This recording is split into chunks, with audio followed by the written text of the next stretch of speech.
I would like to begin by acknowledging the traditional custodians of Australia and their connections to land, sea, sky, and community. I pay my respects to elders past, present, and emerging, and I extend that respect to all Aboriginal and Torres Strait Islander peoples listening today. Hi, my love, and welcome to the April and Fritz podcast. My name is Bree, and I'm the owner and head designer here at April and Fritz, a floristry studio based in Melbourne, Australia. Last week, we spoke with Piper from Piper & Posy about her experience in being a self-taught florist. This week, I'm speaking with Myhanh, the lead floristry teacher at Melbourne Polytechnic. Myhanh was one of my own teachers when I was going through the Certificate 3 in floristry and was a great mentor in helping me get there. In our conversation today, we speak about the importance of professional training in floristry and how it impacts clients. Myhanh can speak from the perspective of being a florist, a business owner, and a teacher, so gives us a very well-rounded view of what we need to consider when we're thinking about how professional training benefits consumers, how to identify a well-trained florist, and even share some suggestions on how to find the best florist for your next event. What I love about Myhan's approach is that she's very balanced in her view on training, and obviously she is supportive of the certification process and the training package, but also acknowledges that experience is essential, regardless of the piece of paper. And so I just want to say thank you so much again for joining me on this episode. Be sure to subscribe to receive next week's episode. And I would absolutely love it if you could please leave us a rating and a review. This is obviously just super helpful to get the podcast out.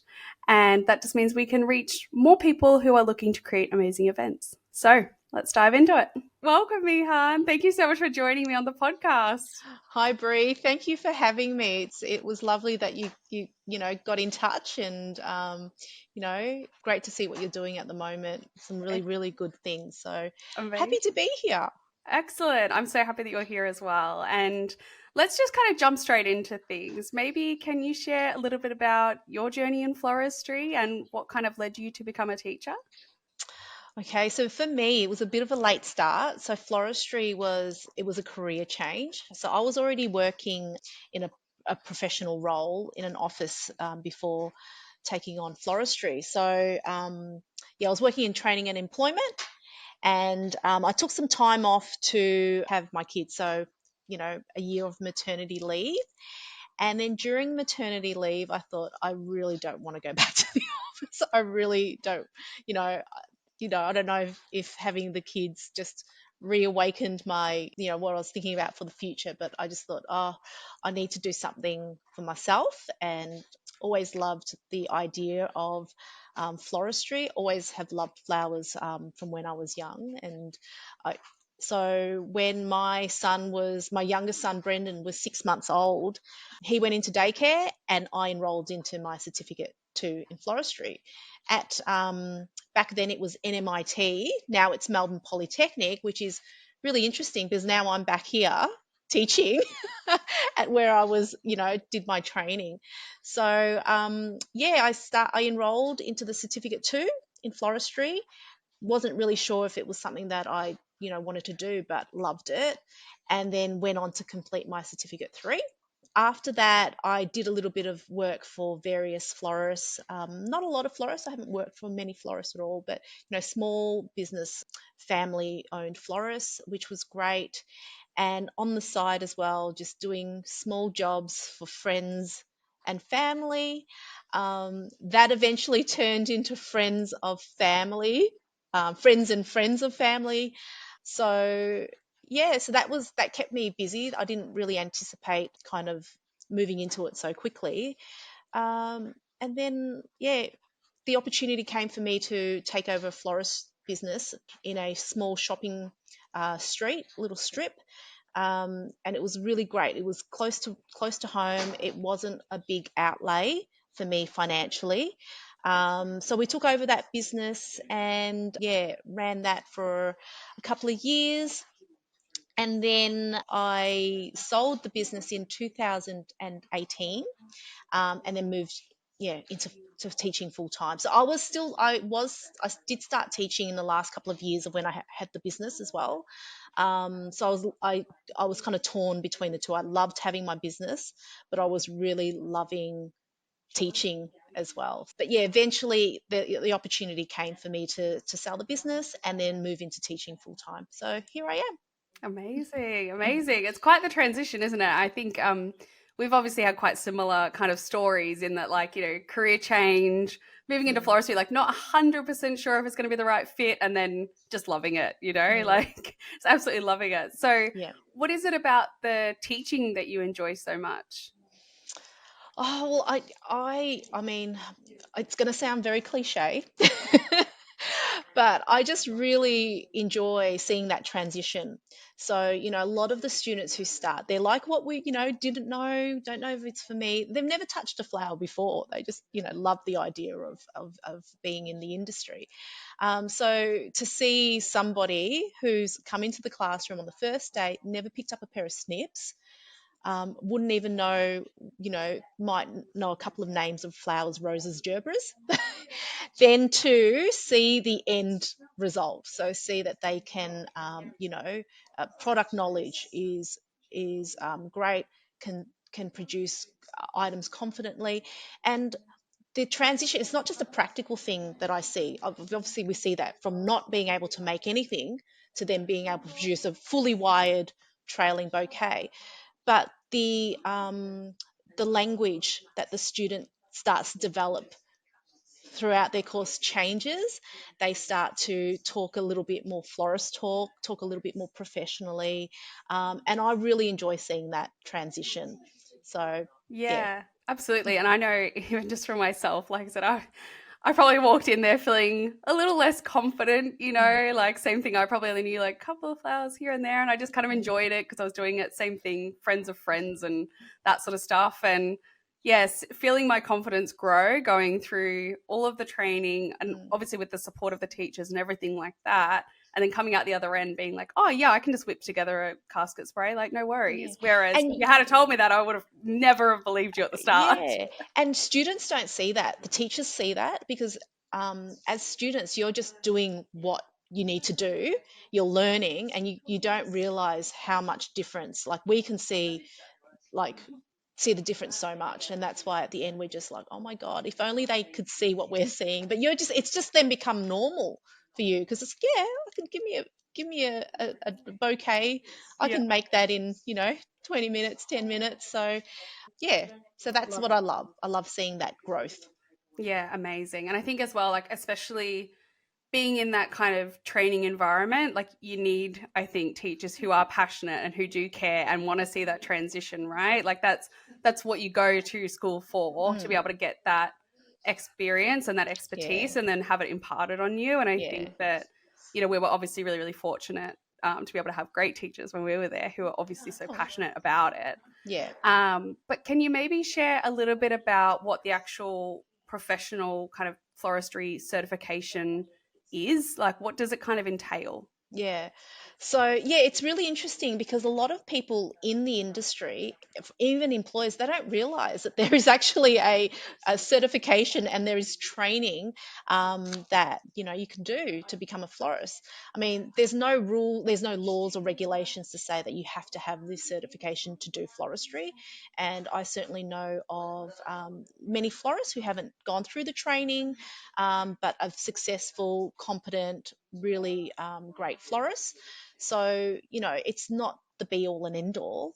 However, it does set standards, I guess. So if you have a think about qualifications, our qualification is a nationally accredited qualification, which means that it's been endorsed by government and the Australian Quality Skills Framework, I guess. So it has been fully endorsed, and it has to go through certain standards and consultation with stakeholders such as industry, employers, students, and trainers to make sure that what we're training is going to align with industry, and to what industry needs are. So, yeah, so that's kind of, it gives you an idea of what a nationally accredited training qualification entails. So within floristry, we have the certificate. There's a couple of levels of qualification. So you've got your certificate 2 in floristry, that's the lowest, the base level. Then you move into the certificate 3. There's also a certificate 4 in floristry, and then there's also a diploma in floristry.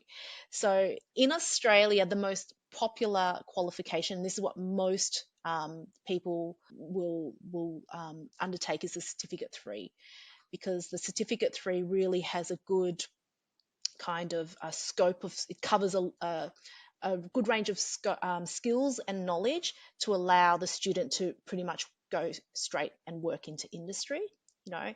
So yeah, for us, the main in Australia, the certificate 3 is the most popular. That gets you to like an introductory into the industry, and then certificate 4, usually students will take that on if they want to move into business, or they're doing more large scale, more complex type of floristry. But yeah.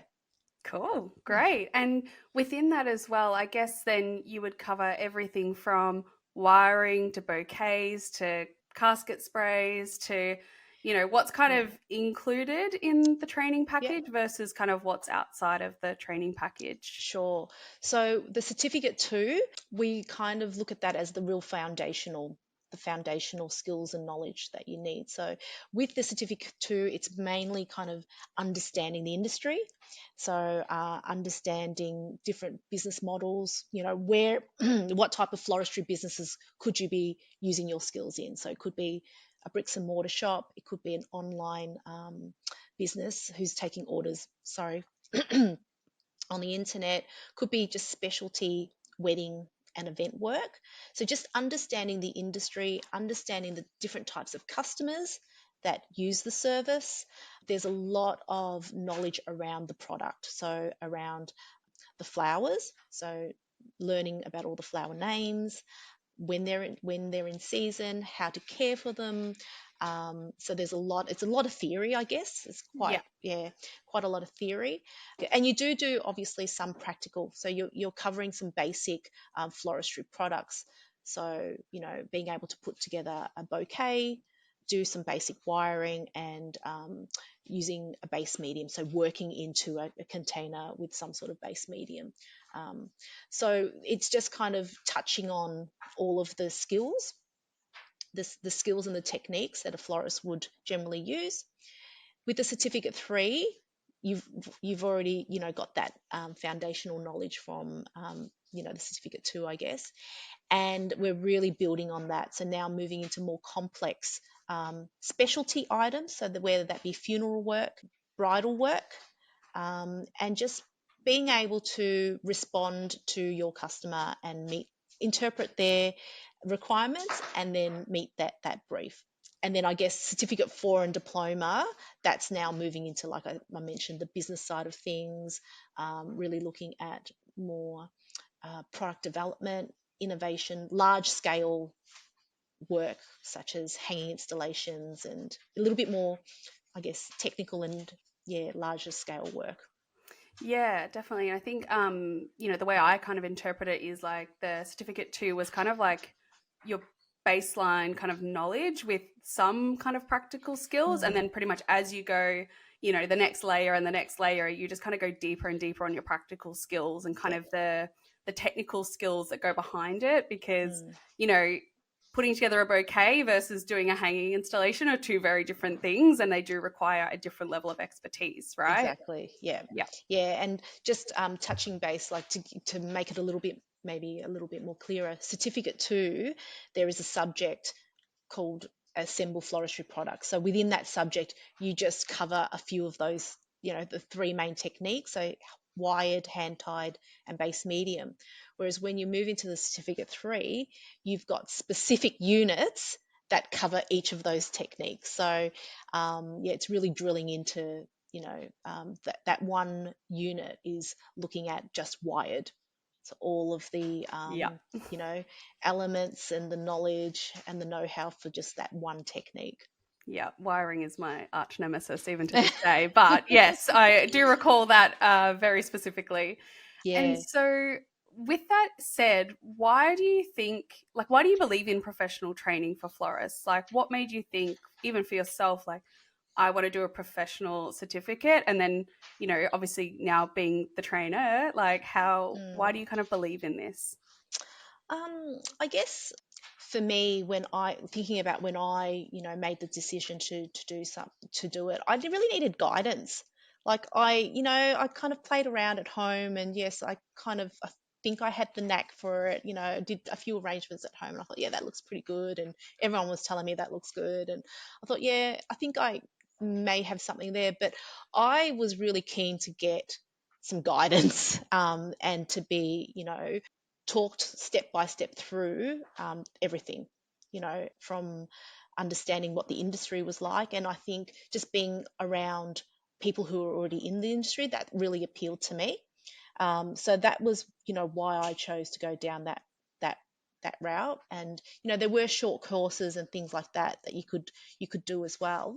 But for me, I really wanted that guidance, and I wanted that piece of paper, that sense of achievement that yes, I have gone through it, and I've met all of the requirements, and kind of reinforced that when I graduated. I was like, yep, okay, I've been assessed. Someone else has looked at my work, and someone qualified, someone who understands the industry, and that gives me the confidence to say, yep, I can now move into the industry and at least feel like am at some level, I guess. Yeah, Yeah. yeah, 100%. And then what about today? Obviously a lot would have changed in the time that, you've been a florist and Yeah. obviously moving into that training role. Why do you think, like, why do you believe in training today? Yeah. Well, I've had the benefit, I guess, of being an employer as well. So I think there's a couple of different benefits with the qualification. So if we go back to being the student, which so I mentioned that before, just having that kind of someone to have your back to take you through it. From an employer, you know, I knew that if I employed anyone who had a qualification, there were some key things that they should be able to do. I understand that every business works slightly different, but I knew that they should know how to put together a buttonhole. They should know how to put together a bouquet, you know, some understanding of flowers when they're in season, how to care for them. So that for me is a really good starting point, and gives me some a level that a minimum base level that I'm looking for. And obviously with staff, you've still got to constantly train them and mentor them as well, but it just gave me confidence that I can start at this particular spot and not have to start from the beginning. So that was good. From a trainer point of view, I feel that it's our job to be able to guide the student as well. So it gives the students, I think, a sense of community as well. I think having the ability to come back and talk to your trainer, ask for advice. It's a safe space. It's a really safe space for students, because when you go out into industry, you don't have that luxury of making mistakes or nutting a problem out. So I feel a lot of my job, and with my colleagues as well, is we're constantly mentoring students and having these conversations with them that I know they wouldn't be comfortable going through with their employers. But yeah, again, I think as a whole, from a trainer, I think qualifications are very important because it sets standards, it sets best practice. And from a consumer point of view, you should be confident that if you are going to a florist, they will have certain level of knowledge that is, should be a given. Yeah, absolutely. And I think that the reason why that is so important, and I'd be really curious to get your perspective on this too, but as a consumer, like any product or service or anything else that you're buying, you want to know that you can trust it. Yeah. And I think that the qualification does kind of correlate to some level of trust because, like you said, you have that standard where you know that it's kind of working to that, or that florist that you're working with is working to that. And so why do you think that consumers should care whether a florist has professional training? What kind of difference does it make to them, do you think? Yeah, I think that's an interesting question, because I don't know if consumers would necessarily make, you, if it was me going to a florist, I wouldn't be, saying to the florist, have you got your qualification? I wouldn't be questioning them about that. So I don't know how to answer that question, because I don't know, like, I haven't had any customers in the past who've come and kind of questioned me on what my qualification is. But I think if you are talking to a florist, or your potential florist, and just through having that conversation with them, and you will be able to gauge if that florist has the knowledge, the expertise, just by their responses that they give you. So I don't know if I don't know, I guess if you can tell me if you've had that experience, but I've never had a consumer kind of ask me, well, what is your credentials, and things like that. No, So which me either. And I think that's a mm, really interesting thing because, I think from a professional standpoint, for me, I rely on that kind of qualification so heavily. And I, mm, I do see that translate to the consumer, but I wouldn't say it's always so obvious. Like you mm, said, I don't have people coming in and be like, show me your certificate.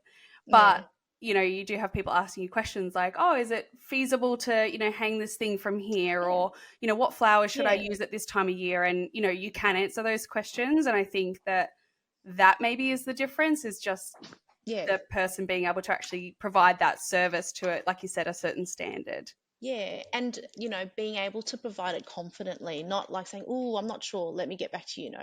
Being able to confidently answer those questions, and or in some cases you do have to go and do some research, and all of that.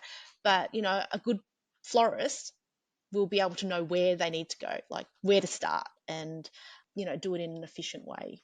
So Yeah. um, yeah, I guess for me, a consumer, as long as you can, yeah, through your conversation consultation, have that trust, and the trust will come if you can converse easily with your florist, and they are able to answer your questions efficiently, and yeah, it, so then you're not questioning them. Oh, I don't know if they really know what they're Yeah. talking about. So Yeah.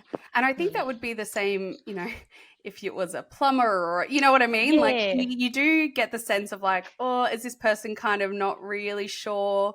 Or, yes, they're able to answer me, and or they say like, I don't actually know the answer to the mm, question, but I'm going to go and research it and come back to you, or whatever it is.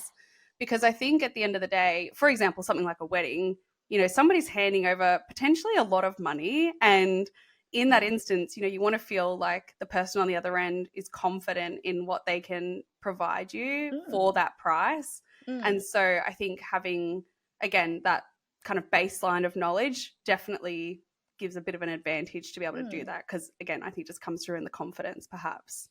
And it's maybe like in terms of highlighting that you do have a qualification. I know, it could be something that you highlight in your website, or in your profile, or, on the back wall of your, your business, or something like that. And that could be an indirect way to let consumers know that, yeah, you've gone through the hard yards, and, you've got that baseline skill there.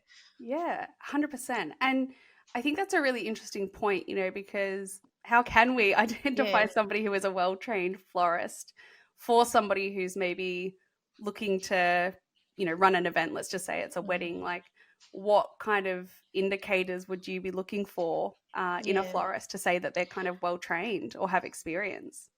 Again, I think it comes back to it's communication. So if you've come to your potential florist with a brief, an idea, that your florist should be able to interpret that, and then through their conversations with you, or provide you with examples, with pictures of what is similar to, that meets, I guess, that brief that they've provided. And if just to make sure they're on the same page, it shouldn't take too long, I guess. Maybe that's it. The whole process shouldn't take that long. Obviously there's going to be a bit of back and forth just to refine it, but yeah, it shouldn't take too long. And with floristry, as you know, there's a lot to it as well, and so there's a lot of layers. Like, someone might say, yep, I want a peony wedding, I want my bouquet to be peonies. But the florist, your mind, you're thinking, okay, what season are peonies? November. Okay, is that going to work? If they're not there, what can I use as a substitute? Can I get imports in?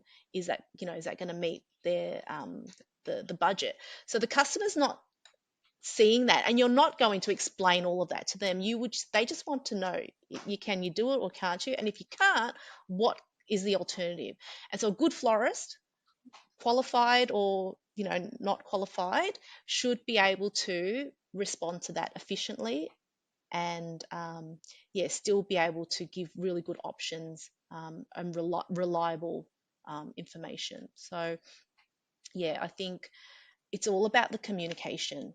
And I think if your florist is asking you a lot of questions, then perhaps they're not being able to kind of nut a few things out there. Yeah, yeah. And look, I think it also depends too, like, what kind of questions and those sort of things. They're just trying to get to know you, I think that's a bit different to being like, and sorry, what color was that? And how many bouquets? Like, that's a bit different. So it's almost like kind of registering what the conversation is, and almost like kind of cutting through it to see, okay, they're trying to get to know me. Is this a, color palette thing? Is this an in-season thing? And it's not always, I think, on the consumer to know, but I think it's just helpful to think about it in that way. And also having a process. So your florist, when you have a process, okay, you're in a consultation, there is, they're taking notes, or they're just sitting there listening and not, there's a clear process that's guided and not just kind of ad hoc. Then that the florist is actually designed this consultation in a way to be able to capture all of the information that is required, and do it in an efficient way. Like, a customer just wants to go to their florist, tell them what they want, and not have to go back and forth or things like that. So that would probably be some of the things I would be looking for from a consumer point of view. It should be an easy process, and your florist should have systems in place to capture the information and the knowledge to provide you with alternatives or give you advice if what you have envisioned is not going to work, based on all of the other things that there are, the logistics. It could be the weather, the time of the year, season availability. That all should kind of be happening in the advice that they're giving you. Yeah, absolutely. And then I guess, like, on the flip side, is there any kind of red flags that you think people should kind of watch out for? And again, this is not necessarily for somebody who's trained or untrained, but just more broadly speaking, if somebody's kind of looking for a florist, is there anything you think, I'd be wary of that? I think I mentioned one before, like just so many questions, repeating questions, and that's just a communication thing. Like, if it could be anything, like a plumber, or it could be anyone. So just making sure that they're actually listening to what you're saying, and they're actually, in their response, are actually interpreting and processing what you're saying, and not trying to dismiss what you're trying to say. So just if they're asking too many questions, to me that would maybe flag that they don't have good processes in place, or understand the processes that are required to then execute the job. I think someone who, if your florist is prepared to price match, I think that is a bit of a red flag as well, because floristry products, it's you're not comparing apples and apples. Like, it's it takes a bit of consultation to understand exactly what the client wants. And so if I was a florist and someone came to me and said, oh, here's a quote from another person, can you price match that? I would be reluctant. I would definitely say no, because I don't think that's an ethical thing to do. But also, what exactly have they costed you on, and have they considered everything? I would never want to take on price match something where they haven't considered, is that delivery fee feasible? Will I have enough staff on hand to be able to execute that job well? Have I quoted enough flowers in to give that client the actual look that they want? So I think price matching is probably, for me, it'd be a red flag. Um, Yeah, no, and actually, I did a episode a couple of episodes ago, decoding floral quotes, which I actually talk about. My sister-in-law, she's getting married, and we were looking at a few different quotes and things like that.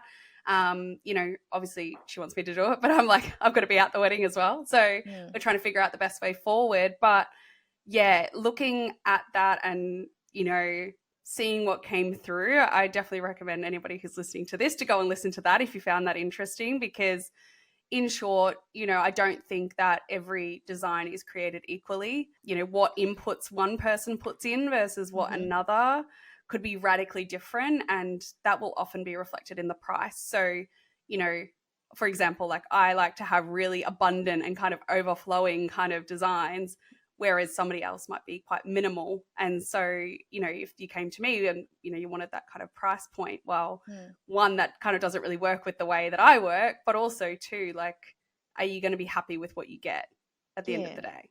yeah. And as a florist, if you've been well trained and you understand costings, you know that that is not the way to run a business. Just you don't Yeah, have the luxury of huge, like you don't have the luxury like big companies like, who does price matching, Bunnings and those type of places to absorb that. You just don't. yeah, And again, it's an ethical thing. I don't want to that the some florist has spent time and effort to prepare this, so they should be acknowledged for that, or 100%.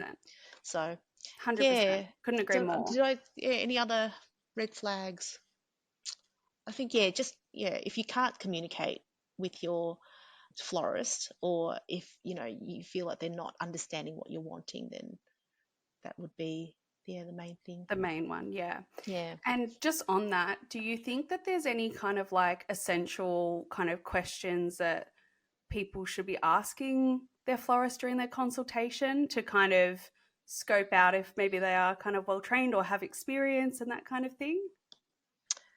It's really hard because the consumer doesn't know like floristry. So, how would they know if what the florist is telling them is right or wrong, kind of thing, isn't it? So, oh, actually, sorry, going back to your question about red flags, Yeah, I go just for it. thought of one. Don't promise your client something you can't deliver on. Because I've seen that before where um, a florist will say, yeah, yeah, I can do that. It's going to be this big. We're going to use this, and then in the end, they don't, because they haven't done their research. The flowers aren't available, or they were available, but this happened to be a hail storm in Tasmania where those flowers were coming in, so, or the shipment was delayed. So yeah, if your florist is just saying yes, yes, yes, yes to everything, that's not really realistic for our industry, because we work with seasons and not everything aligns really well. So just be cautious. Yeah, no, I think that's actually really great advice as well, because I think sometimes if you're in a consultation and you do kind of flag that, listen, like maybe that's not really possible because of X reason, I think the average consumer can sometimes get a little bit disheartened because, they're looking on Instagram and they're looking everywhere else and they're like, oh, Mm, well, it's been done here or whatever.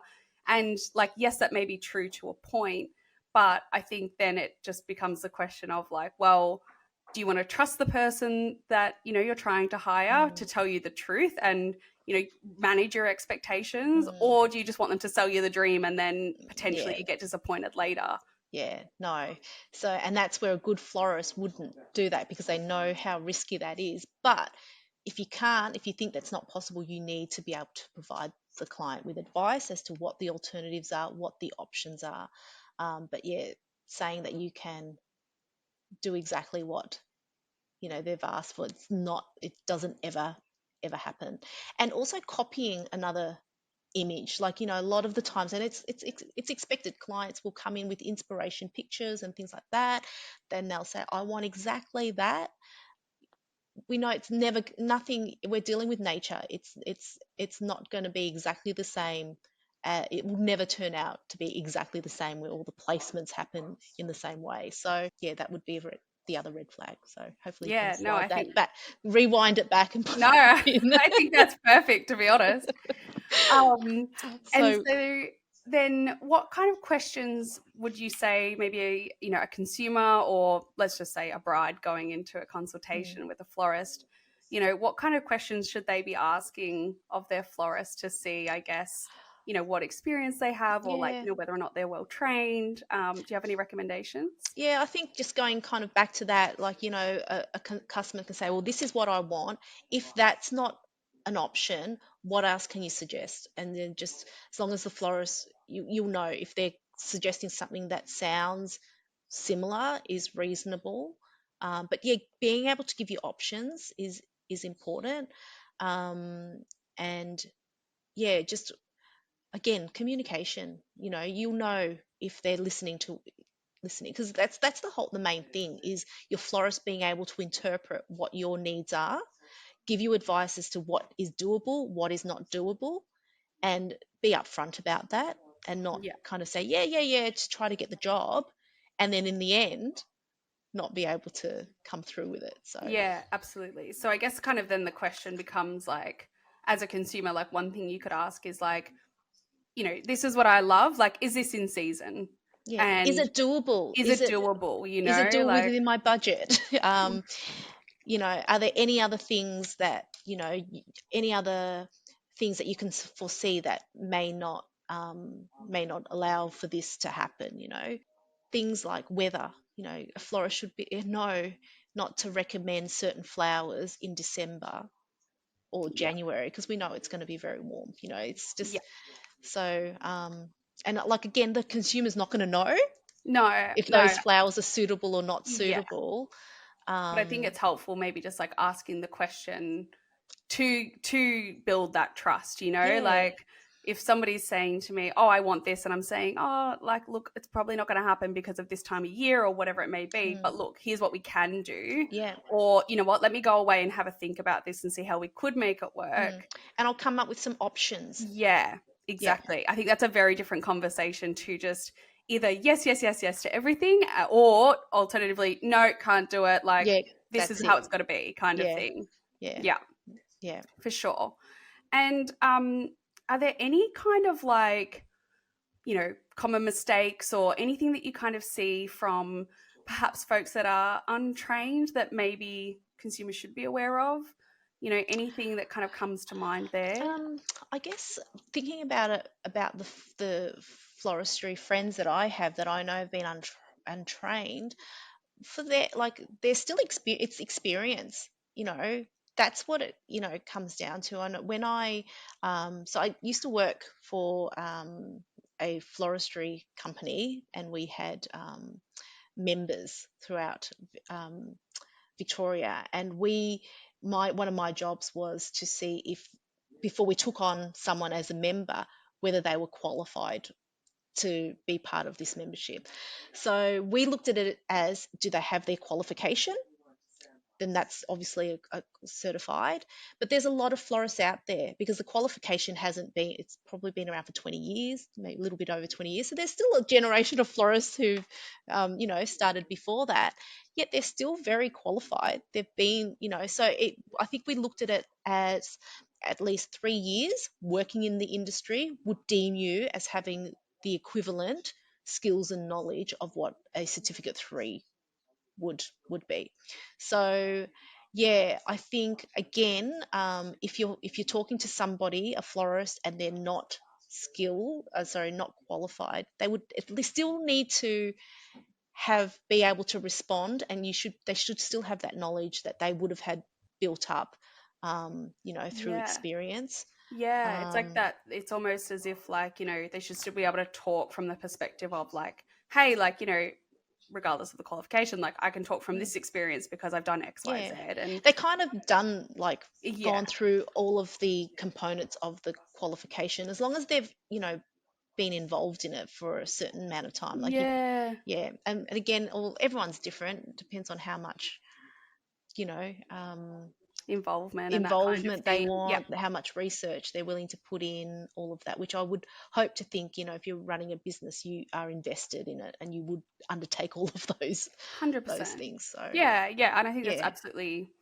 absolutely, reasonable, Mm, like again, I think about the risk associated where, if you kind of just decide to open up a business one day and you haven't done any training, or, mm, you're just kind of like winging it and seeing how it goes. Like, I think that it just opens up the opportunity for risk, and mm, the way it kind of gets mitigated, is through that experience. And mm. so, hearing how somebody would tackle, your brief, and hearing how they would kind of go about it is just one way that you can kind of help gauge, okay, well, like Yeah, the risk seems lower, but, yeah, yeah, makes yeah. sense. So from Um, consumers, it's a little bit hard. Like it's not yeah, as defined. They've got a quality. It's just again communication. What are they advising you? Do you think that you're confident in their what answers they're providing you? Are they ticking all the requirements that you need? Yeah, those things. yeah, absolutely. And so then just to kind of like wrap up a little bit, in, I guess, your opinion, we've obviously talked a lot about, the fact that, you can be qualified and have, say, a little less experience, but have the qualification, or, you can have, no qualification and a lot of experience. It's not always as straightforward, but Mm. what do you kind of see as the top three benefits to, choosing somebody who does have that professional training? I'm just trying to think. It's hard. Like again, going back, it's hard for the consumer like a consumer may not even know all of that. I'll just park that for a moment. Sure. But to gain, like from a florist point of view, I feel like the training does provide you with a level of that community of support. So, you are you possibly have if you weren't confident about something, you've got trainers to go back to, all the students that you've met throughout your course as well. You've got a bit of a community of support there to be able to draw back on and discuss and nut through things to then build your confidence in your knowledge. And so then essentially, I guess that will then filter through to when you talk to your client and, again, enhance that confidence that the client will have in you. So yeah, I don't know if, like, again, for me, the consumer, it's all about their rapport with you, and Yeah. if they're again what you're advising them seems reasonable. But from a florist, I think there is the benefit of, yeah, knowing that you've touched on all aspect or most aspects or of the industry, and you've Yeah. also got that kind of backup to, you're been around other members in the industry to kind of nut it out. But Yeah. having said that, an unqualified florist could also have that, and I'm sure they do, because it's again just putting yourself in a position where you will do your research and Of course, yeah. I yeah, mean, I definitely feel like, there's plenty of, courses out there for florists and, non-florists, just hobbyists, where yeah, you end up with this kind of community because you've kind of gone through this experience yeah, together. And, they are people that as you kind of move through, mm, different jobs or whatever it may be, you are able to call on them. yeah, So I don't know if it's necessarily unique to the qualification, but I would say that mm, regardless, like, it is important yeah, because ultimately they're the people that that individual is going to be relying on in order to yeah, deliver what yeah. they're promising to a client. And with floristry as well, it's a lifelong learning thing. It's not, you learn something and that's it. Like, we adapt. We've got the base level of skills, like, we know how to wire, but you should be able to use that to build on. But this is what I love about the classroom as well. Like, I could have been wiring something up the same way for 10 years, and that's how I've done it. And a student can come in and just do something. I'm like, oh my God, I didn't even think to do it that way, Yeah. you know. Yeah. And it meets all of the requirements, all of that. And so, there's lots of different ways, lots of techniques, and lots of construction techniques, I guess, that you can have. There's no one kind of way is the be all and end all, So it's Yeah. constantly learning as well. So, Yeah. I've I'm still learning, Yeah. you know. So that's the thing too, is you don't ever stop learning. And I think for florists, if you keep doing that, it just increases your confidence as Yeah. well. And Yeah, being, yeah. absolutely. And final question, do you have any kind of advice, suggestions, any final thoughts on how consumers or our listeners can, make the best choice for their floral needs? I guess, I do research. I mean, social media is probably the first point of call, that someone makes when they're undertaking their research. So, you're choosing a business that kind of is producing work that's similar to what you're feeling. So yeah, it all starts there, and just, yeah, having that conversation with the florist, Building up that rapport. building that rapport. And they should just be able to make it easy, not say yes, yes, yes, I can do it all, but just understand what your requirements are, and yeah, be able to provide you with advice that is not too complex. We don't want to, you know confuse the client or use language that they simplify it, but also, yeah, give them, be able to just work with them and communicate with them. Yeah. Amazing. Anything else you'd like to share before we wrap up? No, I don't know. Hang on, let me just Check your notes in case there's yeah, anything check my else. notes. Yeah. Um, yeah, so I guess a professional and experienced florist should make the process very seamless. They should be easy to talk to. They should be able to provide you with options, and, yeah, make the process as efficient and seamless as possible. Amazing.